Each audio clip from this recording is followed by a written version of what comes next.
Hi everyone. Today we're going to be talking about competition days.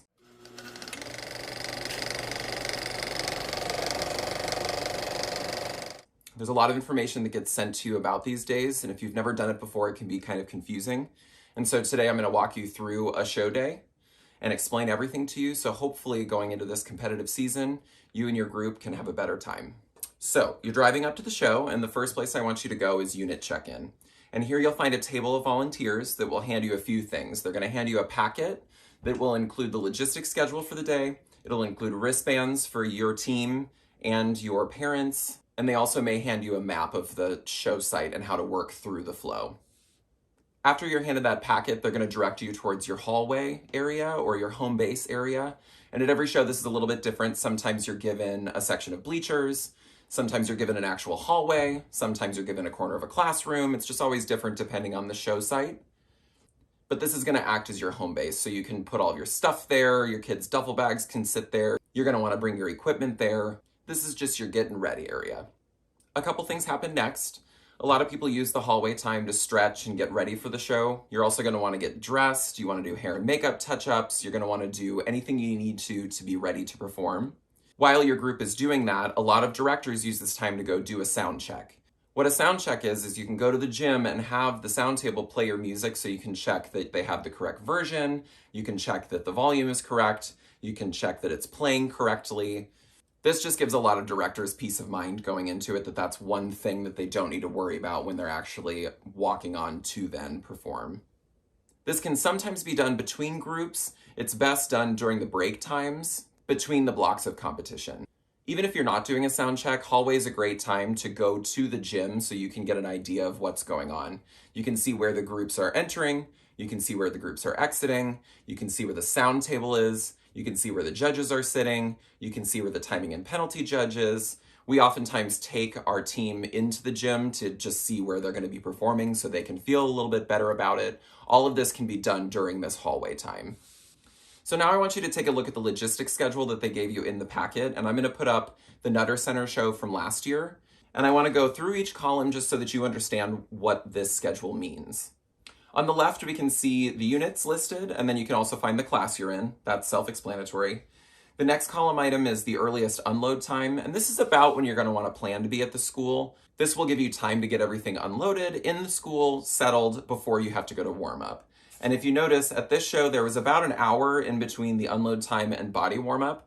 This can be different at shows. Just keep an eye on that. That's going to be your hallway time between those two things. Body warm-up is next. And you're given a specific time to enter body warm-up. You're going to want to be there a couple minutes early to make sure that you can get in there and maximize your time in warm-up. Some shows are going to have body warm-up and equipment warm-up combined, and some are going to have them separate. At this show, we happen to have them separate. And so you can see after we got done in body warm-up, there's transit time built in. And the transit time is just you're walking in between body warm-up and equipment warm-up.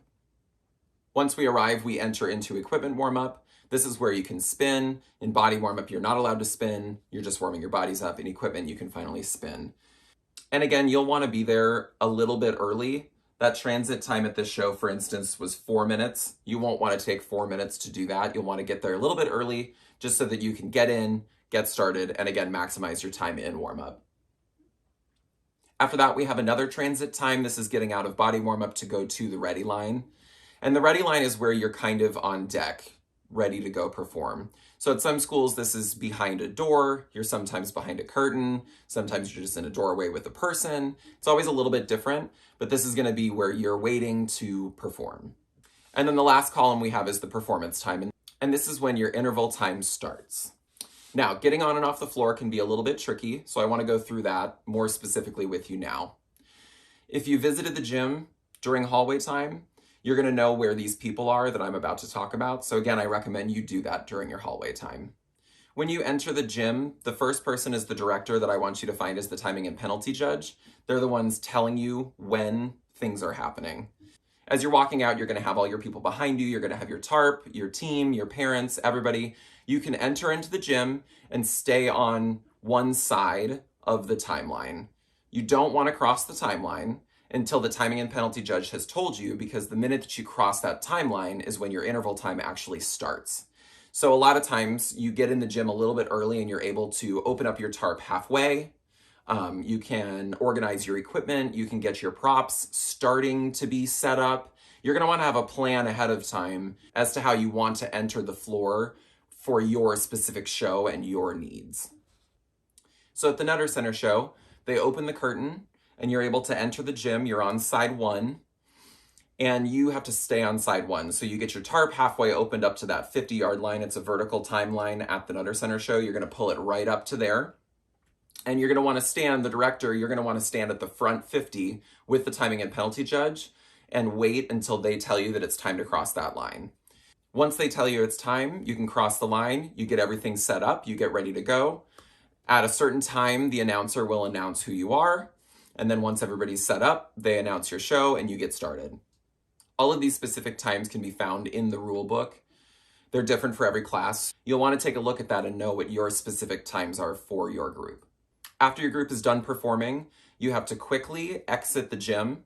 A lot of times you don't have a lot of time left for this, so you're going to want to have your parents ready to go, ready to pull the tarp. You want to tell your kids ahead of time who's headed where to pick up equipment, and you're going to want to get everything over the timeline the other direction. So again, if we're talking about the Nutter Center show, we started on side 1, opened up halfway, we open up the entire floor, do our performance, and then we need to head this direction. So we're going to pull our tarp back over the timeline that direction, get all of our props over the 50, and then your interval time is over with, and you can exit the performance area.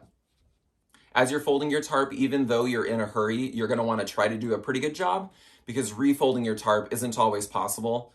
Honestly, it's not possible that often.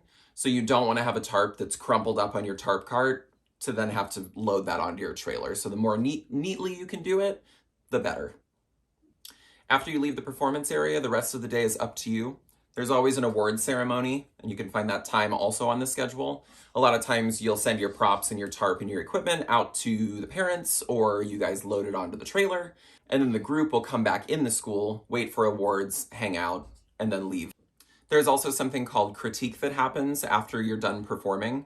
It's a time for you to sit with the judges and ask questions and ask for clarification on their feedback, and there will be more on this later. But this would be the time that you would then go to critique before the end of the day. So in summary, here's what I want you to do. I want you to go to unit check-in. I want you to get your schedule. I want you to find your hallway and settle in. I want you to get your group ready to perform. Check out the gym. I want you to find the sound table. I want you to find the timing and penalty judge. I want you to know where those judges are so you can perform to them. And then I want you to take your group through warm-up. I want you to know that schedule, know what the interval times are, have your plan of how you're going to go on and off the floor smoothly, and then I want you to have a great show and have a great day.